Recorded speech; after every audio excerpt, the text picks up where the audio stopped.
Muy buenos días, mis hermanos. Estamos aquí a través de su radio estación, Radio La Voz de la Verdad, con un mensaje de fe y esperanza, con un mensaje de salvación. Y hemos venido en esta hora para que nosotros podamos estudiar la sana y la santa palabra de Dios, para que nosotros podamos edificarnos en el amor de Jesús. En estos tiempos que estamos viviendo, son unos tiempos tan difíciles que vemos cómo la humanidad se está destruyendo. La propia humanidad, el hombre se está destruyendo con el hombre. Pero lo malo de esto, hermanos, que conociendo y sabiendo que solamente Dios es el que puede salvarnos, que solamente Dios es quien puede librarnos de este tiempo, de esta hora, de esta agonía, de este tiempo tan difícil. El hombre no quiere volver a Dios. El hombre no quiere arrepentirse, no quiere buscar de Dios para que el Señor pueda tener compasión y misericordia de nosotros como seres humanos.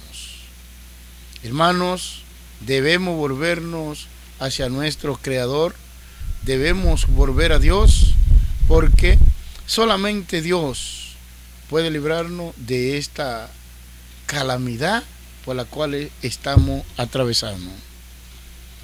Y Dios nos ofrece una vida mejor que esta que estamos viviendo. Dios nos ofrece vivir en un mundo donde no haya maldad, no haya rencor, ni haya sufrimiento.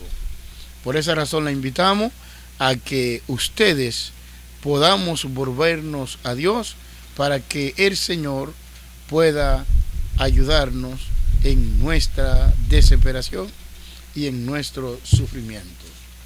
Si usted está en necesidad, pídale a Dios. Si usted quiere vivir en paz y armonía y seguridad, acérquese a Dios, porque solamente Dios puede librarnos y solamente Dios nos puede ayudar. Así que, hermanos, vamos a inclinar nuestros rostros para que tengamos una palabra de oración y nos comuniquemos directamente con el Señor, para que así Él pueda fijar en nuestra mente lo que vamos a estudiar en este día. Así que ustedes pueden inclinar su rostro conmigo y así, para aquellos que no saben, inclinar su rostro es bajar la cabeza. Y eso es un acto de reverencia a nuestro Dios. Nosotros acostumbramos a hincarnos de rodillas, pero el lugar, el espacio donde estamos no nos lo permite. Por esa razón inclinamos nuestro rostro. Oremos. Bondadoso y eterno Dios, gracias te damos por tu amor y tu misericordia. Gracias, Señor, por tus verdades. Gracias, buen Dios, porque de tantas personas tú nos has escogido a nosotros para que seamos los portavoz de tu palabra. Por favor, perdona nuestro pecado, ayúdanos a amarte, a buscarte en espíritu y verdad, y que podamos enseñar al mundo que tú salvas, que tú sanas y que tú vienes pronto. Estos favores y mucho más te lo imploramos en el poderoso nombre de tu Hijo amado, Cristo Jesús. Amén. Amén. Bien, mis hermanos, nosotros somos Movimiento Adventista Centinela de la Verdad, un movimiento de apoyo que está predicando el mensaje de salvación, predicando el mensaje de la verdad presente, para que Cristo Jesús pueda venir más pronto. Estamos ayudando a nuestros hermanos, estamos colaborando con nuestros hermanos en la predicación del Evangelio. Estamos sembrando la semilla del Evangelio y estamos plantando, estamos cultivando y estamos trabajando en la viña del Señor. Mi nombre es Wilson de León, ya ustedes me conocen, y espero de que este estudio que vamos a tener en esta mañana sea de grande beneficio espiritual para cada uno. Así que, hermanos, en esta mañana vamos a analizar el tema de la anunciación de Jesús el Mesías, la anunciación de Jesús el Mesías y el nacimiento del precursor. Nosotros sabemos que quien anunció la llegada del Mesías, Mashiach, como dicen los hebreos, fue Yohanan el Bautista, Juan el Bautista. Así es que Juan el Bautista era hijo de Zacarías. Zacarías era sacerdote y pertenecía al clan o a la tribu de Abía. Por cierto, que era levita. Así es que Jesús nace de José y María. Bien sabemos que Jesús es el Hijo de Dios y que fue el Espíritu Santo quien introdujo a Cristo en el vientre de María. Por esta razón, José fue su padre, su padrastro, pero para los judíos era su padre original. Así es que, hermanos, según nos comenzamos leyendo en el libro de, eso lo podemos encontrar en el libro de Mateo, primer libro de Mateo, y también en Lucas capítulo 1 del versículo 26 al 80. Así es que del templo a Nazaret, del templo a Nazaret, parece realmente apropiado que la historia evangélica tuviera su inicio dentro del santuario y el templo del sacrificio, a pesar de la veneración externa que demostraban hacia ellos. El templo, sus servicios, especialmente sus sacrificios, por una necesidad lógica interna, estaba transformándose rápidamente en algo superfluo que el rabinismo, para el rabinismo, pero el nuevo clima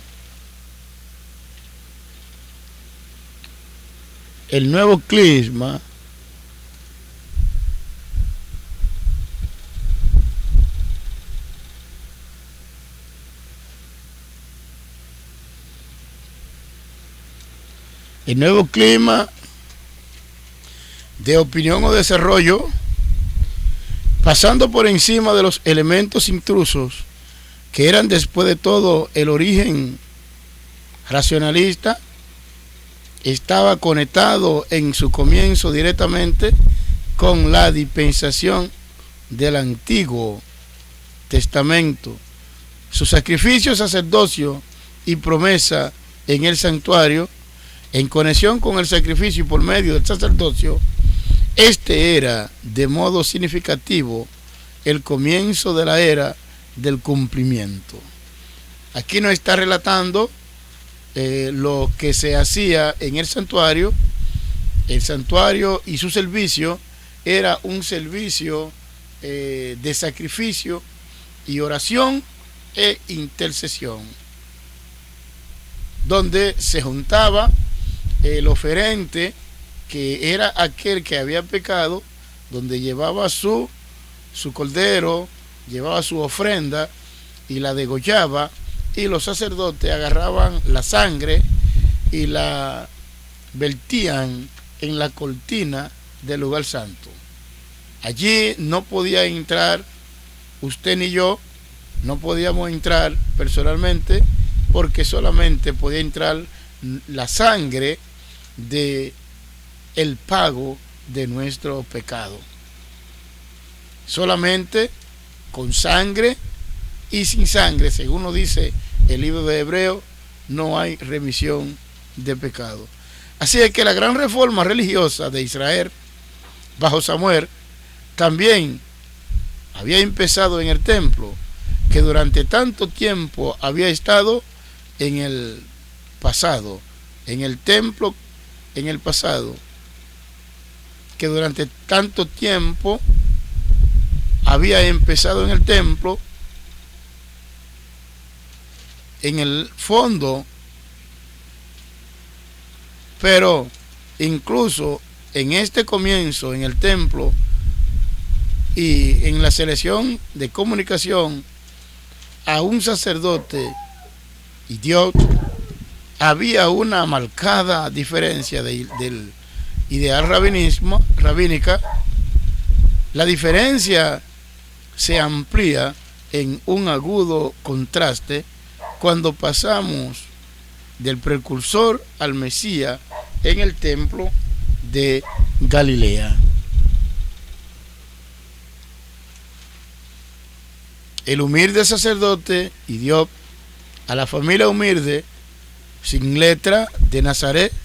Es necesario recordar aquí nuestra impresión general.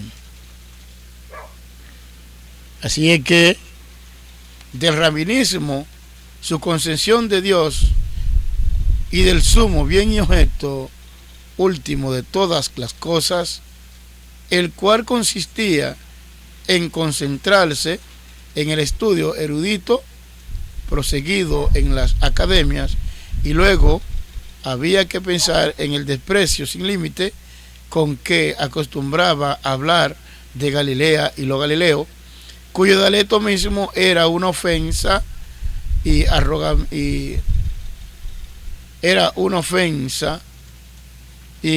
laboriosamiento con que tenía la gente sin letra del campo. O sea, que en aquel tiempo las personas que no conocía, las personas que no sabían de letra, le llamaban idiota y eran menospreciados porque no eran útiles a la sociedad como ellos entendían. Por esa razón, Zacarías era menospreciado en aquel tiempo porque Zacarías no conocía de letra. O sea, Zacarías no había pasado por ninguna academia. Recordamos de que existían dos grandes academias. Era la Academia de Hiler y la Academia de este hombre que estudió el apóstol Pablo. Y eran dos fuertes maestros muy reconocidos en Israel por sus instrucciones, y el pueblo siempre, hermanos, ha valorado lo que es la educación. Muchas personas pues valen por sus galerías o su exhibición de títulos que engalanan sus paredes. Muchas personas son reconocidos por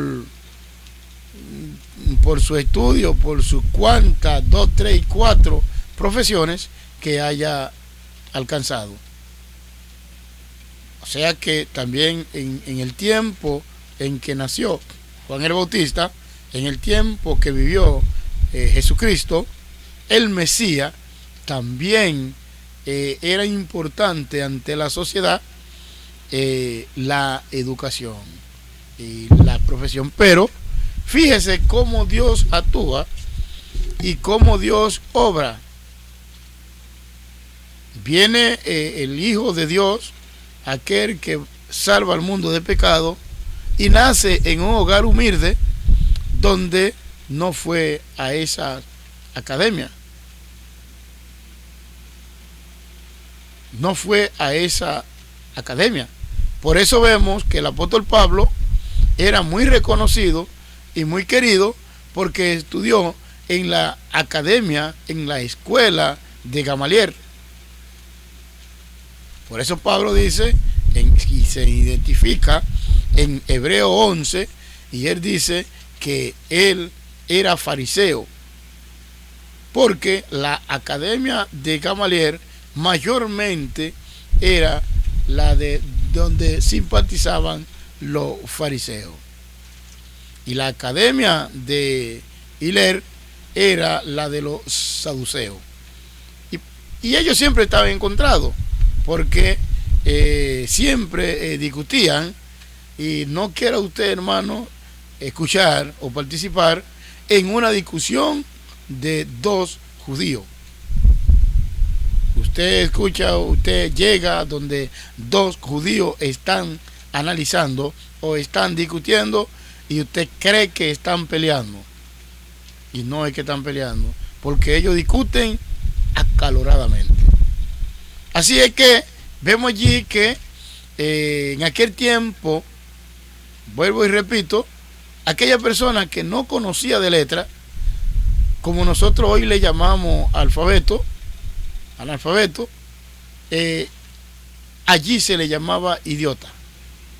Era una persona que era rechazada por todo porque tenía poco conocimiento. Pero vemos cómo Dios obra y cómo Dios entonces escoge a Zacarías, un hombre sin letra, pero sí era sacerdote, y de Zacarías y Elizabeth entonces nace Jesús, el precursor, el que anuncia el camino o señala el camino de aquel que venía, aquel que había de venir, que iba a salvar al mundo de su pecado. Así es que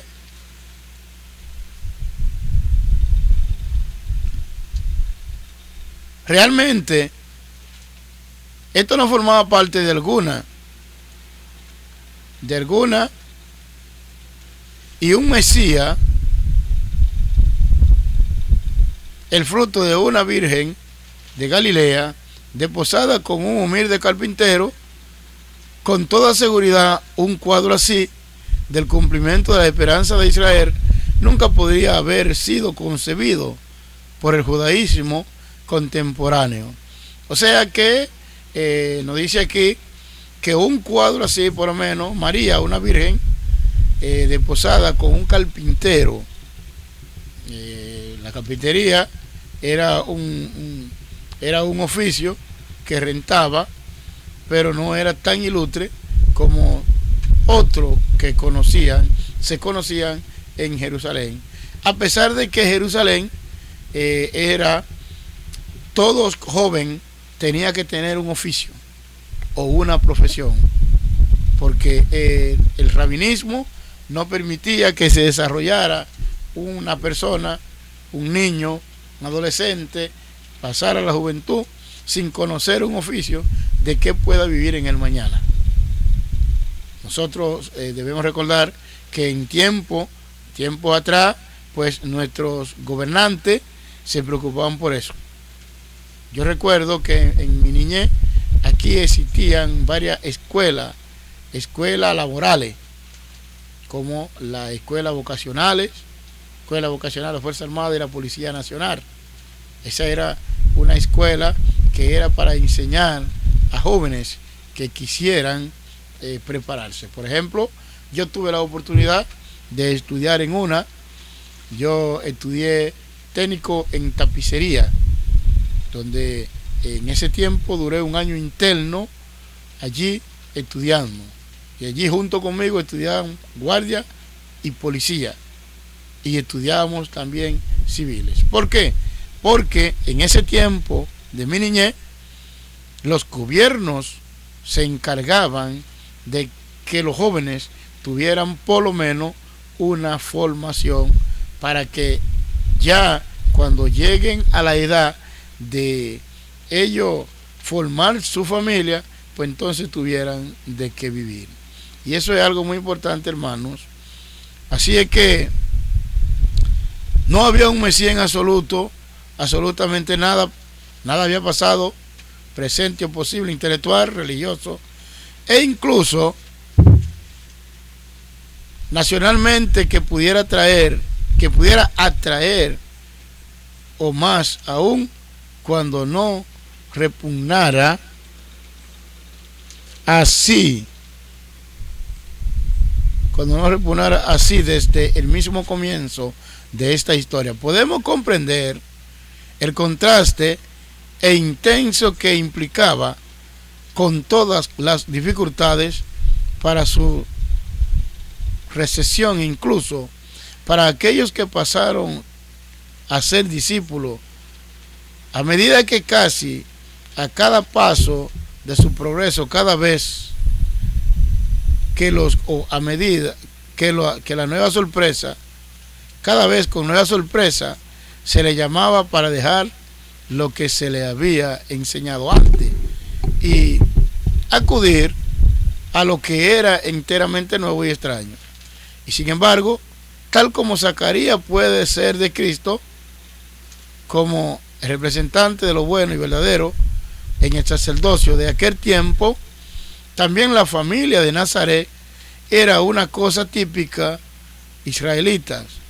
Tenemos la impresión de que la escasez de datos proporcionados aquí por los evangelios tiene por objeto impedir que el interés humano haga sombra sobre el gran hecho central al cual solo se requiere dirigir nuestra atención, porque el designio de los evangelios era de modo manifiesto para proveer una biografía de Jesús, el Mesías, sino su conexión orgánica con el Antiguo Testamento, contar la historia del establecimiento del reino de Dios sobre la tierra prometido desde hacía tanto tiempo, con todos los pocos detalles de la Sagrada Familia y el ambiente a su alrededor que poseemos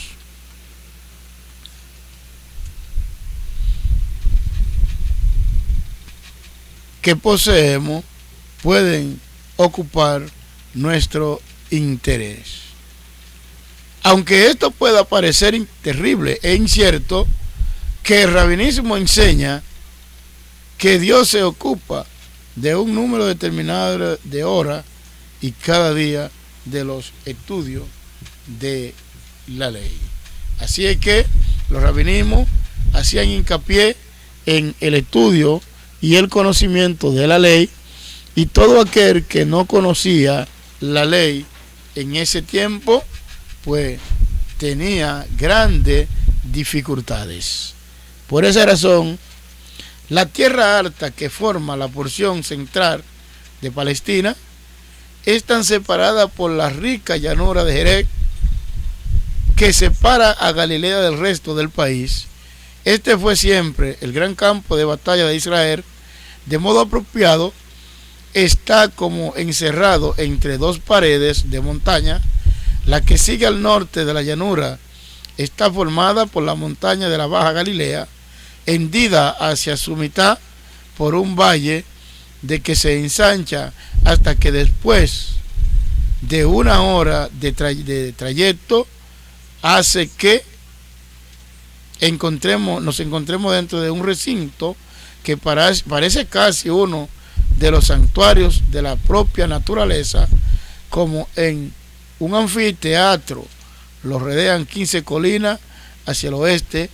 Hay una de 500 pies en su ladera. En la parte baja se currucha un pueblo cuyas estrechas calles se alinean como terraza.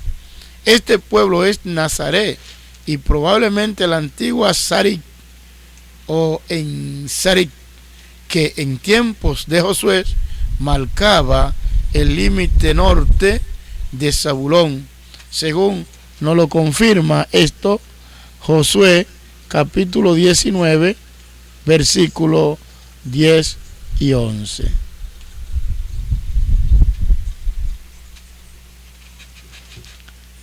Así es que vemos cómo podemos identificar la llanura de Nazaret, o el lugar donde estaba ubicada la humilde Nazaret. Subiendo esta empinada colina fragante por las hierbas aromáticas silvestres y cubierta de flores de brillantes colores, se abren ante nosotros una vista insuperable, porque la Galilea del tiempo de Jesús no solo era de gran fecundidad cultivada hasta los humos y cubierta por toda parte de aldeas y pueblos populosos, sino en el centro de todas industrias conocidas y una ruta activa para el comercio mundial.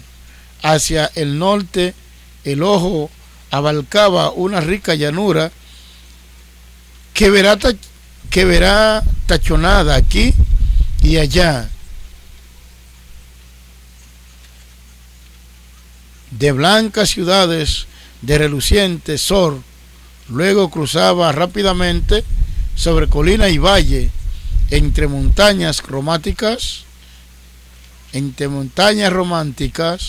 que formaban escenas como las del Cantar de los Cantares, hasta que, pasando más allá del Tefar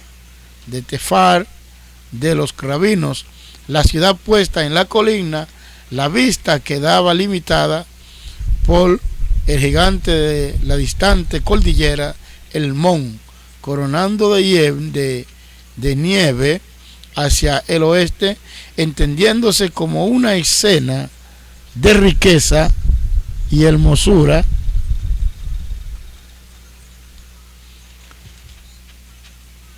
modelo de hermosura. Había una tierra no solitaria,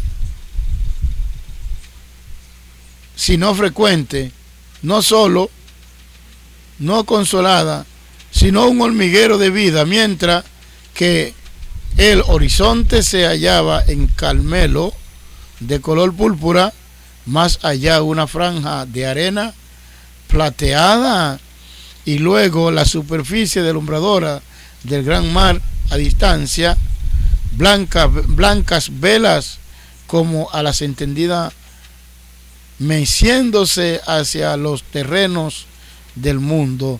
Más allá, puerto bullicioso, luego los centros de industria, y más cerca rutas transitadas, todas ellas brillantes al aire puro oriente y reluciente por el sol. Pero si se miraba hacia el este, el ojo se detenía en la masa boscosa del Tabor, aunque no antes de que la atención se hubiera quedado fija en la larga